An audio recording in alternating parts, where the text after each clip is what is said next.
very pleased to introduce to the stage Andrew Horvath, Global Group Chairman of Star Scientific and Planet Power Systems, here to talk about the Hero Technology Breakthrough.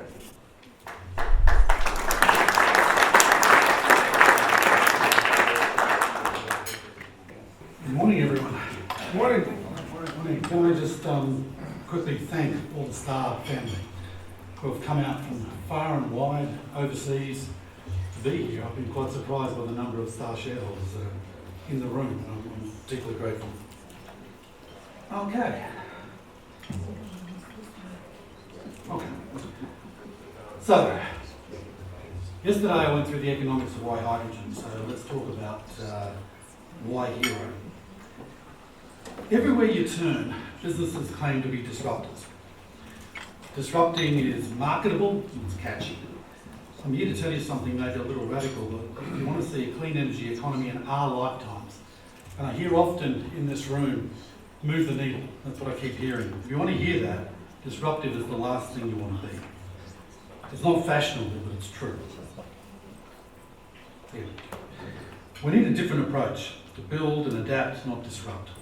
To make rapid progress, we need to reorganise the importance of the past just as nature builds on the past and evolves, taking what's beneficial and adapting it for the present needs.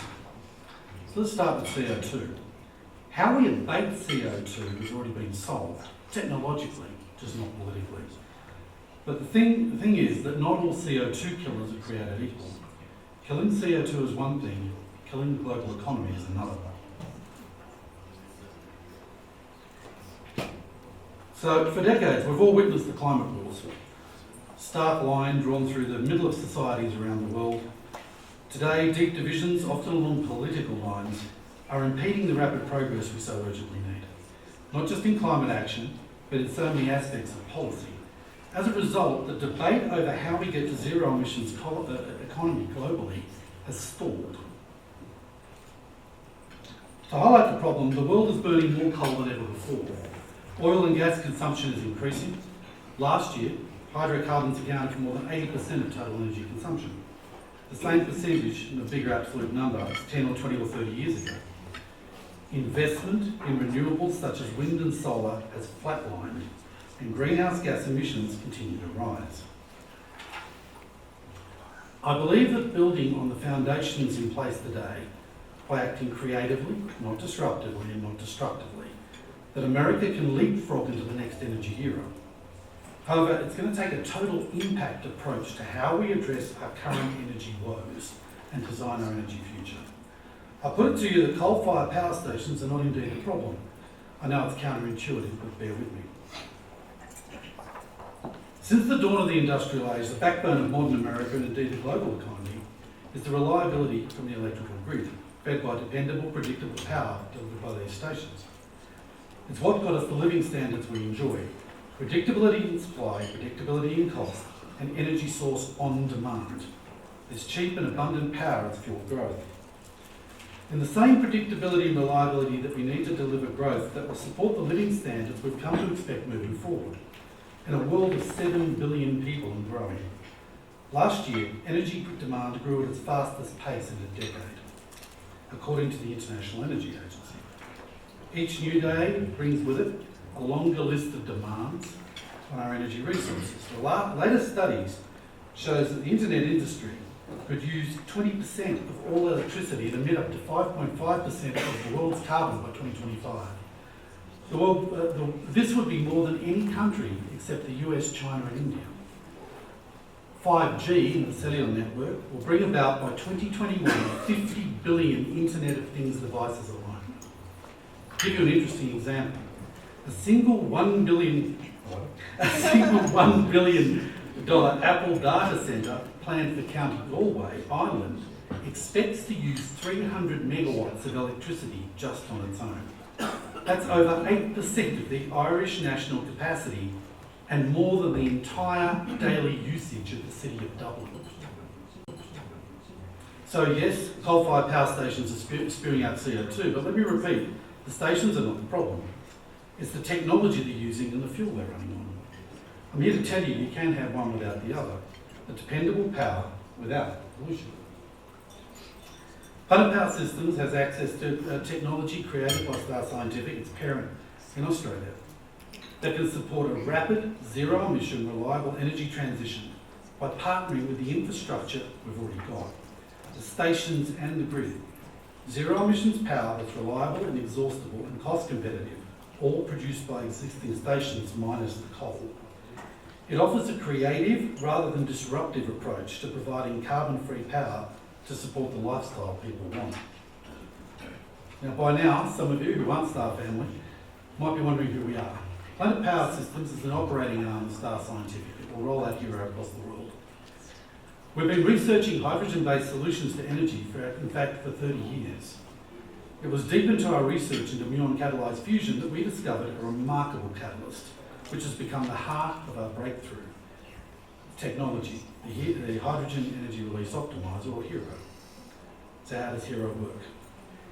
HERO is a catalyst that rapidly reacts with oxygen and hydrogen without any prior heat input, from zero, and reaches over 700 degrees C or 1300 Fahrenheit in minutes, and I mean around 3 minutes.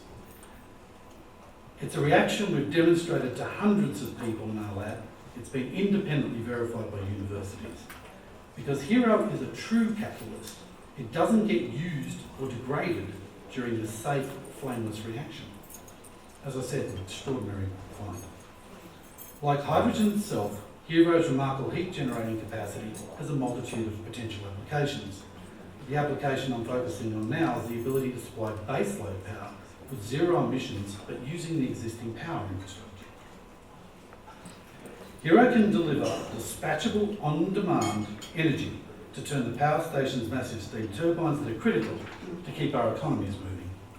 Beyond this, by extending the lives of billions of dollars with existing assets, deferring plant remediation and end-of-life costs, keeping hundreds of thousands of people worldwide in jobs, and doing away with the need for coal handling and pollution both in the air and on the ground, HERO can turn the tide on the resistance to climate progress by making going green a mutually beneficial business decision. Through the demand for green hydrogen, HERO will also create a massive new opportunity for solar and wind producers. They will see a demand for long-term offtake contracts for their energy spike as solar and wind power is channeled into hydrogen production. In the meantime, it will eliminate cost variability issues that often see the supply of solar and wind energy drop when it's needed most. You can start to see how substituting HERO into the coal-fired power stations creates a win-win for all sides. We're creating a bridge between the old and the new energy economy. How it offers a total impact approach that balances interests across society, environmental, social and economic. This creative, not disruptive approach is how HERO will overcome some of the biggest obstacles to a rapid clean energy shift. It can move us beyond what is now a zero-sum game in which green energy and turbine power view each other as existential threats. Let me go back to the point I made at the beginning. The benefits of HERO beyond providing clean, exhaustible, reliable, predictable power using the current infrastructure. HERO's heat generating capability has other applications, for example in district heating, industrial processes, desalination, water pumping and off-grid power. If combined with emerging ultra-high efficiency supercritical CO2 turbines, the tiny yet massive powerful systems being developed by engineers, such as the ones at Southwest Research Institute and General Electric right now in Texas, who has just received funding from the DOE. There's potential to inject even more efficiency into the energy systems in the next 5 years and to balance the power needs across the whole grid. Meanwhile, the demand HERO creates for green hydrogen alone has a ripple effect, activating the green hydrogen economy by kickstarting demand at a level that lowers the prices of hydrogen significantly and sets off a cascade of other hydrogen-based initiatives. In this way, HERO will answer one of the key obstacles holding back the rapid emergence of the hydrogen economy, the need to scale up green hydrogen production. This is number 2 on the critical list holding the hydrogen economy back in the International Energy Agency's recent report to the G20 on the future of hydrogen. The IEA says the policies that generate the demand for clean hydrogen are needed to underpin necessary investments from users, suppliers, distributors, and the fact is that with HERO in play, these markets will respond quickly, and they already are. You might think this all sounds a bit unrealistic or a hell of a long way off. Actually, it's not. It's already happening. This is AREI.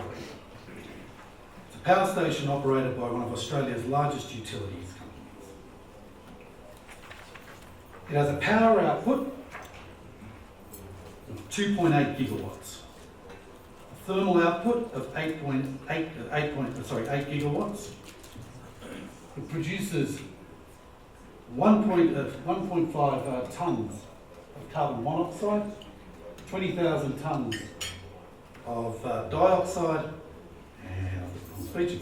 and 32,000 tonnes of sulfur dioxide.